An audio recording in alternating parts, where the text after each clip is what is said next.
बुद्ध कहते हैं कि शारीरिक संभोग इतना खतरनाक नहीं होता है जितना कि मानसिक संभोग होता है, क्योंकि शारीरिक संभोग में तो शरीर की कुछ ऊर्जा ही खर्च होती है जो फिर से बन जाती है, लेकिन मानसिक संभोग जीवन भर हमारे साथ चलता है। वो हमेशा हमारी ऊर्जा को खत्म करता रहता है। जो भी इंसान अतीत में हुए संभोग या फिर भविष्य में होने वाले संभोगों में अपने विचारों को केंद्रित रखता है, वो अपनी ऊर्जा का एक बहुत बड़ा हिस्सा खर्च कर देता है। अगर इंसान विचारों से निकलकर प्रतिपल वर्तमान का आनंद ले तो वो अपनी मानसिक कामवासना की ऊर्जा को बचा सकता है। बहुत बड़ी मानव जाति संभोग से परेशान नहीं है, वो संभोग के विचारों से तनावग्रस्त हैं। उनके दिमाग में, उनके मन में अधिकतर समय काम वासना के विचार ही चलते रहते हैं और इसी कारण उनके मन की बहुत बड़ी ऊर्जा उन विचारों में नष्ट होती रहती है।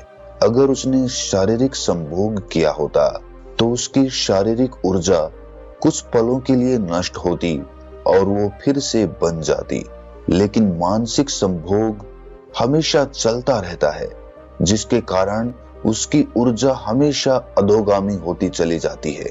तो इस मानसिक संभोग से, मानसिक कामवासना के विचारों से बाहर आने के लिए बुद्ध ने क्या तरीका बताया? बुद्ध कहते हैं कि जब तक हम किसी चीज से लड़ते रहते हैं तब तक हमारा पूरा ध्यान उसी पर केंद्रित रहता है, और जब हम एक बार उसको स्वीकार कर लेते हैं तत्क्षण हमारा ध्यान वहां से अपने आप हट जाता है, क्योंकि अब उसमें कोई रस नहीं रहा, हमारा चित्त उसकी उलझन में नहीं रहा, इसीलिए अब हमारा मन उससे आजाद हो गया है। हम अधिकतर समय ये सोचने में लगा देते हैं कि हमें कामवासना के विचारों से छुटकारा पाना है। किस तरह पाना है, इसके नाना प्रकार के उपाय भी खोजते हैं, लेकिन आखिर में कुछ भी हासिल नहीं होता। वो विचार ज्यों के त्यों हमारे मन को गिरफ्त में रखते हैं, क्योंकि हमारा चित्त उससे लड़ रहा है, उससे बचने का समाधान ढूंढ रहा है, उपाय खोज रहा है। हमने कभी पूरे मन से ये स्वीकार ही नहीं किया कि हाँ, मैं एक कामुक व्यक्ति हूँ, यही मेरा स्वभाव है। हम अपने आप से ये कभी बोल ही नहीं पाते। अगर बोल पाते तो हमारा चित्त और हमारा मन इन विचारों से अपना ध्यान हटा पाता। बड़े मजे की बात है, जिस भी चीज से हम बचना चाहते हैं हम उसी चीज का चिंतन शुरू कर देते हैं, और हम जितना ही उस बारे में चिंतन करते जाते हैं वो हमारे चित्त में उतनी ही गहरी बैठती चली जाती है, क्योंकि अधिकतर समय हमारा मन उससे छुटकारा पाने के उपाय के बारे में सोचता है। मतलब कि हमारा ध्यान उसी बिंदु पर केंद्रित हो जाता है। अगर हम अपने उस स्वभाव को स्वीकार कर लेते तो हमारा ध्यान किसी दूसरे केंद्र पर अपने आप स्थापित हो जाता। लोग अपनी कामवासना को मिटाने के लिए, उन विचारों से छुटकारा पाने के लिए नाना तरह के प्रयोग करते हैं, नाना तरह के उपाय अपनाते हैं। कोई व्रत करने लगता है, कोई ब्रह्मचारी बन जाता है, कोई अपने शरीर को उतना ही भोजन देता है जितना जिंदा रहने के लिए आवश्यक होता है। वो समय समय पर उपवास करता है, क्योंकि उसे लगता है कि भोजन जो ऊर्जा हमें देगा उससे कामवासना पैदा होगी। इसीलिए वो सोचता है कि अपने शरीर की ऊर्जा को उतना ही रखो जितना जिंदा रहने के लिए जरूरी है। लेकिन मजे की बात ये है कि जिस दिन भी वो अपना उपवास तोड़ेगा या फिर पेट भर भोजन खाएगा, उसी दिन वो काम की शक्ति फिर से लौट आएगी और वो विचार फिर से उसके मस्तिष्क को घेर लेंगे।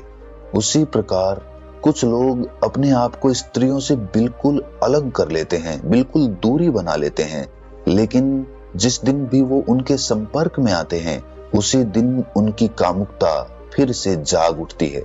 चाहे आप ऊंचे पहाड़ों में चले जाएं, जहां पर मानव जाति पाई ही नहीं जाती, लेकिन जिस दिन आप संसार में वापस लौटेंगे उस दिन आप पाएंगे कि आपकी कामवासना पहले से भी ज्यादा बढ़ चुकी है। इसीलिए अगर कोई उपाय नहीं किया गया तो ये काम वासना और इसके विचार जिंदगी भर हमें परेशान करते रहेंगे। इसके उपाय मैं आपको एक कहानी के माध्यम से समझाने की कोशिश करता हूँ। कहानी छोटी सी है, लेकिन आपके सारे सवालों के जवाब दे सकती है। पुराने यूनान में एक कम्युनिटी बसती थी। उस कम्युनिटी में लड़के या लड़की के बीच कोई भी भेदभाव नहीं होता था। जिस प्रकार दो लड़कों की आपस में दोस्ती होती है, उसी प्रकार वहां पे लड़का और लड़की के बीच भी दोस्ती होती थी। उनमें कोई अंतर नहीं होता था, कोई भेद नहीं होता था। जिस प्रकार दो लड़के आपस में मिलते थे, उसी प्रकार लड़का और लड़की भी आपस में मिल सकते थे। इसमें कोई भी बाधा या कोई भी नियम नहीं था। यहाँ तक कि रात में पूरे गांव के लोग एक साथ ही सोते थे, एक छत के नीचे ही सोते थे। यहाँ तक कोई समस्या नहीं थी। उस गांव के युवाओं को काम वासना के विचारों के बारे में कुछ पता ही नहीं था, क्योंकि विचार आते ही नहीं थे। लेकिन कुछ समय बाद कुछ ईसाई पादरी वहां पर पहुंच गए, और जब उन्होंने ये माहौल देखा तो उन्होंने लोगों को समझाना शुरू कर दिया, उनको उपदेश देने शुरू कर दिए। उन्होंने कहना शुरू कर दिया कि आप लोग पढ़े लिखे नहीं हैं, इसीलिए आप लोगों को इसके बारे में पता नहीं है। ये आप घोर पाप कर रहे हैं। लड़का और लड़की हमेशा अलग अलग होने चाहिए, उनमें दूरियां होनी चाहिए। इतनी आजादी अच्छी नहीं होती, वो एक इंसान का पतन कर देती है। और इसीलिए वहां पर कुछ नए नियम बनाए गए, और उन नए नियमों के अनुसार अब लड़का और लड़की दो लड़कों की तरह दोस्त नहीं हो सकते थे, दो लड़कों की तरह आपस में बातें नहीं कर सकते थे, और अब पूरा गांव एक ही छत के नीचे नहीं सो सकता था। सारे नियम बदल दिए गए थे। लेकिन इसी से उस गांव के युवाओं का और उस गांव की युवतियों का पतन होना शुरू हो गया।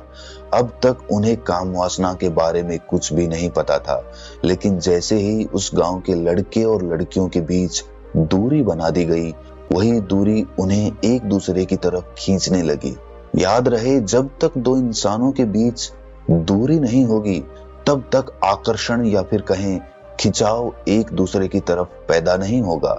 लेकिन जैसे ही आप दो इंसानों के बीच दूरियां बना देते हैं, वैसे ही एक दूसरे का आकर्षण, एक दूसरे की तरफ खिंचाव अपने आप उत्पन्न हो जाता है।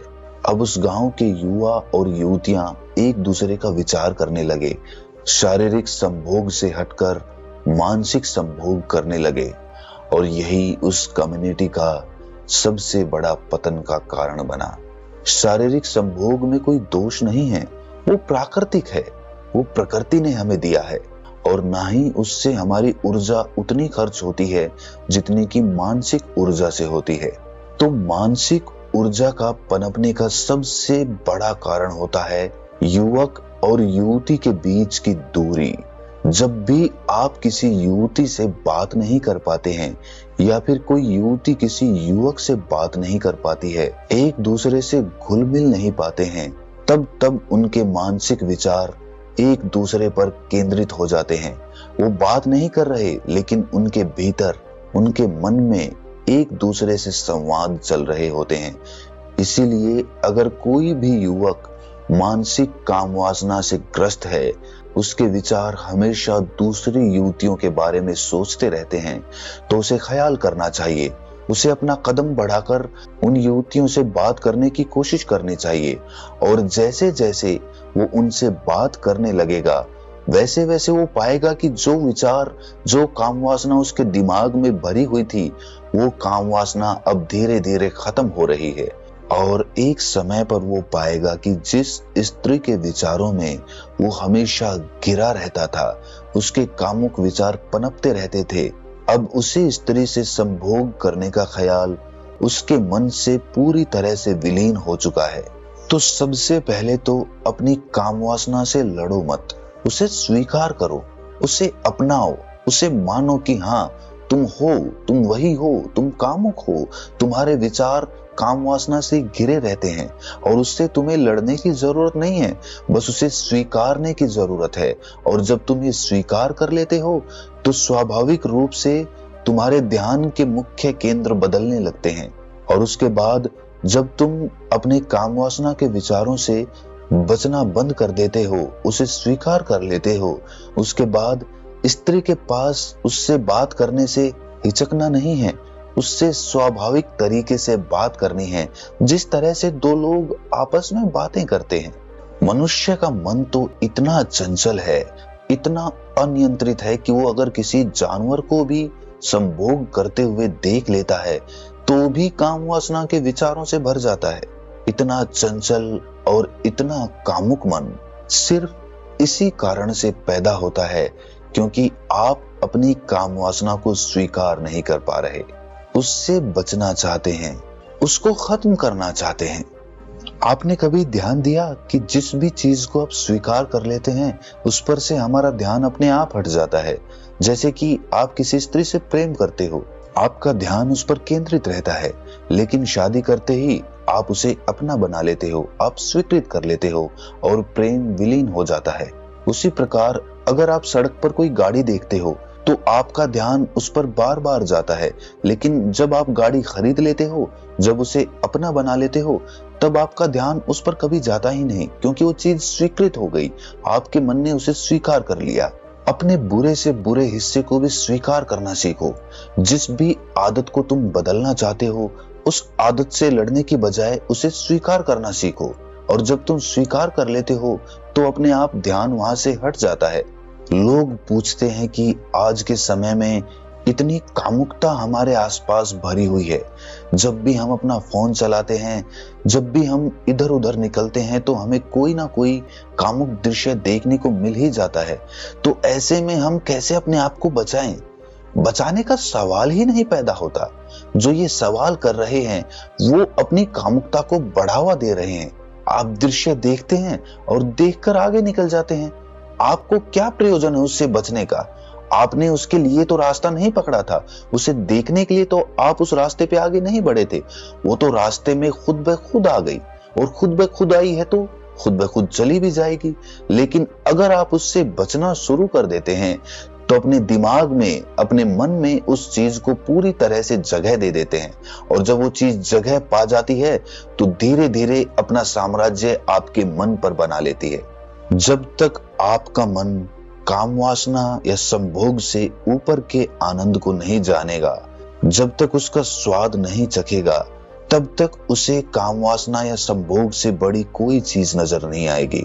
लेकिन जिस दिन आप उस परमानंद का स्वाद चख लेते हैं, उसी दिन से आपको पता चल गया कि आपको जीवन में क्या हासिल करना है, क्योंकि परमानंद से बढ़कर आनंद किसी चीज में नहीं होता।